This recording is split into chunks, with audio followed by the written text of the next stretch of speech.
হুজুর এশার পর কি তাহাজ্জুদ পড়া যাবে? 4 রাকাত তাহাজ্জুদের নিয়ম কি? নামাজে হাঁচি আসলে কি আলহামদুলিল্লাহ বলতে হবে? কোরআন পড়ার সময় কি মেয়েদের মাথায় কাপড় দিয়ে আবশ্যক? হস্তমৈথুন থেকে বিরত থাকার সবচেয়ে উত্তম উপায় কি?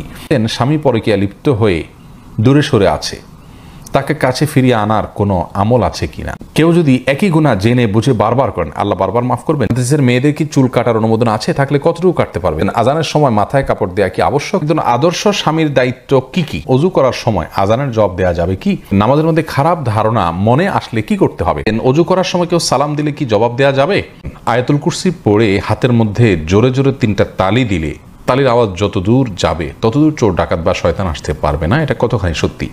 প্রিয় দর্শক, আমরা যে সমস্ত প্রশ্নগুলো ইতিমধ্যে আমাদের কাছে চলে এসছে সেগুলোর উত্তর দেওয়ার মাধ্যমে আমাদের আজকের এই পর্ব শুরু করি। তঞ্জিনা জাসমিন জানতে চেয়েছেন, কেউ যদি একই গুনাহ জেনে বুঝে বারবার করেন, আল্লাহ বারবার মাফ করবেন? জি, আল্লাহ তাআলা বারবার মাফ করেন। আল্লাহ তাআলা গুণবাচক নামের ভিতরে একটা গুণবাচক নাম হলো তাওয়াব। তাওয়াব শব্দের অর্থই হলো যিনি বারবার অনেক বেশি ক্ষমাশীল, বারবার তওবা কবুল করেন। অতএব বারবার আল্লাহ তাআলার কাছে তওবা করলে, তবে হ্যাঁ, ইচ্ছাকৃতভাবে জেনে শুনে বারবার করলেন, এটা তো তওবা হবে না। আপনি করে ফেলেছেন নিজে নিয়ন্ত্রণ হারিয়ে, এরপরে লজ্জিত হয়ে, চরমভাবে লজ্জিত হয়ে মাফ চাইলেন, কিন্তু এরপর আবার ভঙ্গ হয়ে গেল, আবার মাফ চাইলেন, বারবার ইনশাআল্লাহ তাআলা মাফ করবেন এইভাবে। কিন্তু আপনি ইচ্ছাকৃতভাবে করলেন যে হ্যাঁ তওবা করে নিব, ঠান্ডা মাথায় করে নিলেন, এরকম করলে সেক্ষেত্রে আল্লাহ তাআলা মাফ করবেন কিনা সেটা নিয়ে যথেষ্ট সন্দেহ আছে। জাহানারা জিনা জানতে চেয়েছেন, আজানের সময় মাথায় কাপড় দেওয়া কি আবশ্যক? না বোন, আজান হলে মাথায় কাপড় দিতে হবে এমন কোনো কথা নাই, এটা আমাদের সমাজে প্রচলিত একটি ধারণা মাত্র। সাফিয়া চাকলাদার আপনি জানতে চেয়েছেন, কোরআন পড়ার সময় কি মেয়েদের মাথায় কাপড় দেওয়া আবশ্যক? বোন সাফিয়া, মোটেও আবশ্যক নয়। কোরআন পড়ার সময় মেয়েদেরকে মাথায় কাপড় দিতে হবে এমন কোনো কথা কথা বলা হয়নি। আপনি স্বাভাবিক অবস্থায় থাকতে পারবেন ইনশাআল্লাহ বিইذনিল্লাহ। এই বিষয়ে আমাদের একটা ভিডিও ক্লিপ আছে, বিস্তারিত শুনে নেবেন। তাওহিদ মুয়াজ জানতে চেয়েছেন, মেয়েদের কি চুল কাটার অনুমোদন আছে? থাকলে কতটুকু কাটতে পারবে? ছেলেদের মতো হয়ে দেখা না যায় সেই মর্মে সেরকম করে চুল কাটতে পারবেন, অসুবিধা নেই। রাবিয়া আক্তার বিনতে সাসা উম্মুল মুমিনিনদের কেউ কেউ চুল কেটেছেন, প্রয়োজন এটা জানা যায়। তবে ফাসেক মহিলাদের সাথে সাদৃশ্য গ্রহণ করার জন্য, তাদের স্টাইল ধরার জন্য চুল কেটে তাদের মতো করা জায়েজ নাই, কারণ যে যাদের সাথে সাদৃশ্য গ্রহণ করবে সে তাদের অন্তর্ভুক্ত হবে, নবী সাল্লাল্লাহু আলাইহি ওয়াসাল্লাম বলেছেন। এজন্য বাজে মেয়েদের সাথে সাদৃশ্য গ্রহণ করবে না। মেহেদী হাসান জানতে চেয়েছেন, নামাজে হাঁচি আসলে কি আলহামদুলিল্লাহ বলতে হবে? ভাই মেহেদী হাসান, নামাজে যদি হাঁচি আসে তাহলে সেক্ষেত্রে আমাদের কোনো কিছু বলতে হবে না, কারণ আলহামদুলিল্লাহ বলা, ইরহামুকাল্লাহ বলা এগুলো সালাতের বাইরের জন্য প্রযোজ্য, সালাতের মধ্যে এগুলো বলা যাবে না। জান্নাত রাখি আপনি জানতে চেয়েছেন, স্বামী পরকীয়া লিপ্ত হয়ে দূরে সরে আছে, তাকে কাছে ফিরিয়ে আনার কোনো আমল আছে কিনা? বোন জান্নাত, অনেকে আমাদের কাছে এই বিষয়গুলোর জন্য আমল চান। আমরা মনে করি দোয়া, জিকির এগুলো কোনো বোধহয় মিরাকল, অর্থাৎ এগুলো পড়লে অটোমেটিকভাবে আমাদের কোনো অলৌকিকভাবে কিছু ঘটে যাবে। এটি মৌলিকভাবে আমাদের একটি ভুল ধারণা। মনে রাখা উচিত যে আমাদের কর্মের মাধ্যমে আমাদের জাগতিক সমস্যাগুলো সমাধান করতে হবে, সেই সাথে আল্লাহ রাব্বুল আলামিনের কাছে প্রার্থনা করে রাখতে হবে, দোয়া করে রাখতে হবে তিনি যাতে সহজ করে দেন। এখন আপনার স্বামী পরকীয়া লিপ্ত হলে তাকে কাউন্সেলিং করতে হবে, তার সংশোধনের জন্য যথাযথ ব্যক্তি নিয়োগ করতে হবে, তাদেরকে ব্যবহার করতে হবে, আপনি নিজে চেষ্টা করতে হবে, আল্লাহর কাছে দোয়া সেই সাথে চালাতে হবে। আপনি দোয়া করবেন আর অটোমেটিকলি তিনি সংশোধিত হয়ে যাবেন, ব্যাপারটি সেরকম নয়। বিধায় আমাদের এই বিষয়টি খেয়াল করা উচিত। আপনি তাকে নিজের দিকে আকৃষ্ট করুন, তাকে কিভাবে ফেরানো যায় তার জন্য সমস্ত পন্থাগুলো অবলম্বন করুন, আল্লাহর ভয় দেখাতে থাকুন, যাদের মাধ্যমে বোঝালে সম্ভব হয় তিনি বুঝবেন, সম্ভাবনা আছে তাদের মাধ্যমে বোঝাবেন, এবং সেই সাথে আপনি নিজেকে আকর্ষণীয় করে তার সামনে তুলে ধরুন এবং আল্লাহ রাব্বুল আলামিনের কাছে দোয়া করতে থাকুন। সাধারণভাবে দোয়া কবুলের সময়গুলোকে আপনি কাজে লাগান এবং বিশেষ করে সূরা ফুরকানের আয়াত নম্বর 74 সেই সংখ্যা আপনি পাঠ করবেন, রব্বানা হাব লানা মিন আজওয়াজিনা ওয়া যুররিয়াতিনা কুররাতা আয়ুন। আল্লাহ আমার স্বামী, আমাদের পরিবার সদস্য, আমাদের সন্তান সন্ততি তাদেরকে আমার জন্য চোখ শীতল হয় এরকম মানুষ বানিয়ে দেন। ওয়াজআলনাল মুত্তাকিনা ইমামা, এবং আমাদেরকে মুত্তাকিদের ইমাম বানিয়ে দেন। এই দোয়া আপনি বিশেষ করে পড়বেন ইনশাআল্লাহ বিইذনিল্লাহ। আব্দুল্লাহ আল জাবির আপনি জানতে চাইছেন, হস্তমৈথুন থেকে বিরত থাকার সবচেয়ে উত্তম উপায় কি? সবচেয়ে উত্তম উপায় হলো নির্জনতা পরিহার করা, কারণ নির্জনতা ছাড়া হস্তমৈথুন হয় না। আপনি নির্জনতা পরিহার করুন ইনশাআল্লাহ বিইذনিল্লাহ, সেটা হবে আপনার জন্য সবচেয়ে বড় সহায়ক। সেই সাথে এ বিষয়ে ক্ষতিকর যে বিষয়গুলো আছে পার্থিব এবং পরলৌকিক, সে আর্টিকেলগুলো পড়ুন এবং যেসব দৃশ্য দেখা এবং অবলোকন করার কারণে হস্তমৈথুনের আগ্রহ জাগ্রত হয় সেগুলো থেকে দূরে সরুন, সেগুলোকে ডিলিট করে ফেলুন এবং সেগুলো থেকে নিজেকে সরিয়ে নিয়ে আসুন, একদম বিচ্ছিন্ন হয়ে যান সেগুলো থেকে। ইনশাআল্লাহ আল্লাহ তাআলা সাহায্য করবেন। আশরাফ শাওন, আপনি জানতে চেয়েছেন নামাজের মধ্যে খারাপ ধারণা মনে আসলে কি করতে হবে? খারাপ ধারণা বলতে কি বোঝাতে চাচ্ছেন ভাই আশরাফ? খারাপ ধারণা বলতে বাজে কোনো চিন্তা, খারাপ কোনো চিন্তা যদি আসে তাহলে সেটা ইস্তেগফার করে সাথে সাথে আল্লাহর ভয়ে সালাতটা আল্লাহর শরণার্থে, আল্লাহ দেখছেন, আল্লাহ আপনাকে অবজার্ভ করছেন, সেটাকে মাথায় রেখে আপনি ফেরত আনবেন। কি পড়ছেন সেগুলো বুঝে পড়ার চেষ্টা করবেন, তাহলে সেদিকে মনোযোগ থাকবে ইনশাআল্লাহ। আর যদি সালাতের মধ্যে আপনার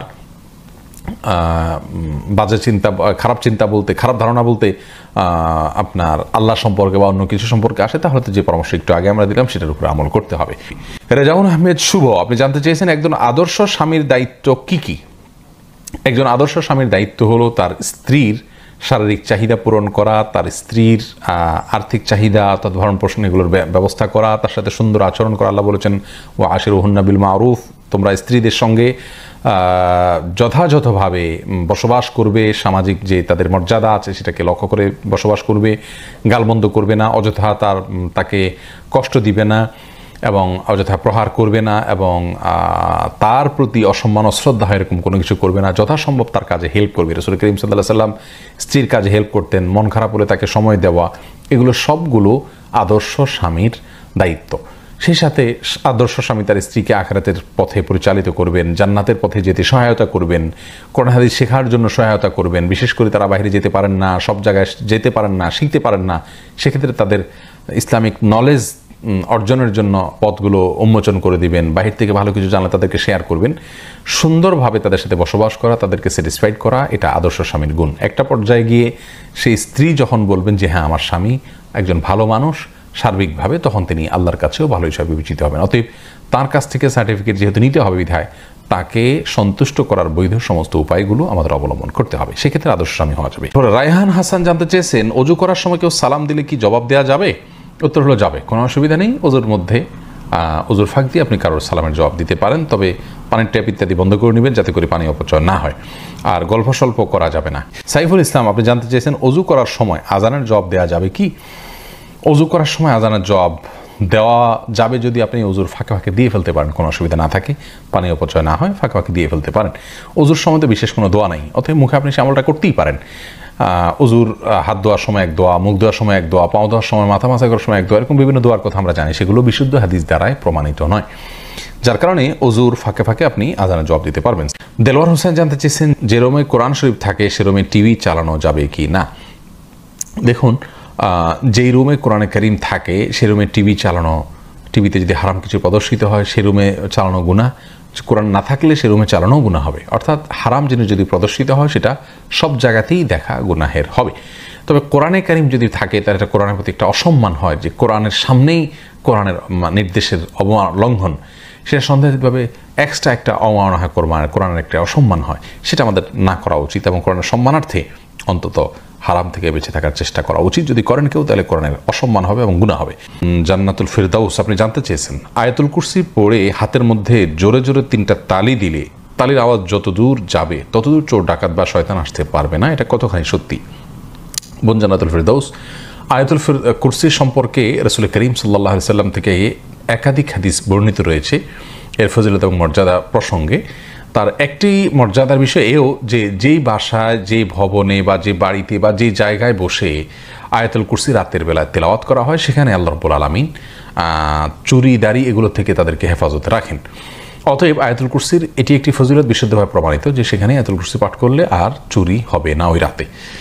কিন্তু এর মানে এই নয় যে যেমনটা আপনি বলেছেন যে 3বার তালি দিতে হবে, তারপর তালের আওয়াজ যতদূর যাবে ততদূর আপনার প্রোটেকশনে চলে আসবে, এরকম কোনো কথা কোনো বিশুদ্ধ হাদিসে বর্ণিত হয়েছে বলে আমাদের জানা নেই। ইশরাতুস সাদিয়া জানতে চেয়েছেন 4 রাকাত তাহাজ্জুদের নিয়ম কি? বোন ইশরাতুস সাদিয়া, তাহাজ্জুদের বিশেষ কোনো নিয়ম নেই, অন্য সমস্ত নামাজ আমরা যেভাবে পড়ি তাহাজ্জুদের সালাত আমরা একইভাবে পড়ব। তবে সলাতুল লাইলি ওয়ান নাহারে মাসনা মাসনা রাসূলুল্লাহ আকরাম সাল্লাল্লাহু আলাইহি ওয়াসাল্লাম বলেছেন রাত এবং দিনের নামাজ 2 রাকাত 2 রাকাত, এজন্য তাহাজ্জুদ 2 রাকাত 2 রাকাত করে পড়া উত্তম। 4 রাকাত একসাথে পড়লেও হয়ে যাবে।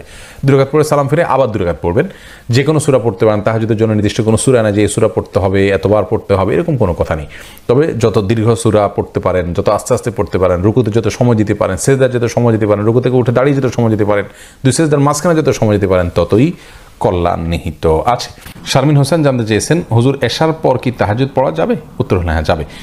রাতের যে নামাজ তাহাজ্জুদের যে ফজিলত সেটা অর্জন হবে এশার পর থেকে। যেই কোনো নামাজ আমরা পড়বো 2 রাকাত 4 রাকাত করে করে, এশার সুন্নত পড়লেন, এরপরে অতিরিক্ত যাই পড়বেন আপনি সেটাকে তাহাজ্জুদ হিসাবে গণ্য করা হবে। তবে তাহাজ্জুদ মূলত হুজুদ থেকে, যেটা ঘুম থেকে উঠে পড়া হয়, অর্থাৎ তাহাজ্জুদের মূল ভার্সনটা হলো, সবচেয়ে ফজিলতপূর্ণ ভার্সনটা হলো ঘুম থেকে উঠে রাতের শেষ প্রহরে পাঠ পড়া, অথবা জেগে থাকলেও রাতের শেষ প্রহরে পড়া। কিন্তু যদি সেটা করতে না পারেন তাহলে রাতের প্রথমাংশে শুরুর দিকে পড়লে সেটাও ইনশাআল্লাহ বিদিনিল্লাহ তাহাজ্জুদের বা কিয়ামুল লাইলের সওয়াবকে এনে দিবে। আমরা অনেকে এটা জানি না। আপনার কাছে যদি আখের গোড়ার অংশ না থাকে তো আপনি আগার অংশ খাবেন, অর্থাৎ সাধ্য অনুযায়ী চেষ্টা করবেন। আমরা কিন্তু সারা বছর তাহাজ্জুদ পড়ার সওয়াব পেতে পারি, শুধুমাত্র শোয়ার আগে 2 রাকাত করে 4 রাকাত নামাজ পড়ে আপনি শুয়ে যান। ভোর রাতে উঠতে পারেন না আপনি, তো সন্ধ্যা রাত্রে পড়ার অভ্যাস করেন, সেটাও উত্তম হয়। বিতিরটাকে শেষে পড়েন, 2 রাকাত 4 রাকাত নামাজ পড়ে বা 6 রাকাত 8 রাকাত যতটুকু তৌফিক করলে পড়ে, এরপরে আপনি বিতিরটা পড়ে তারপর শুয়ে যান। ইনশাআল্লাহ ওইটুকু আপনাকে কিয়ামুল লাইলের সওয়াব এনে দিবে।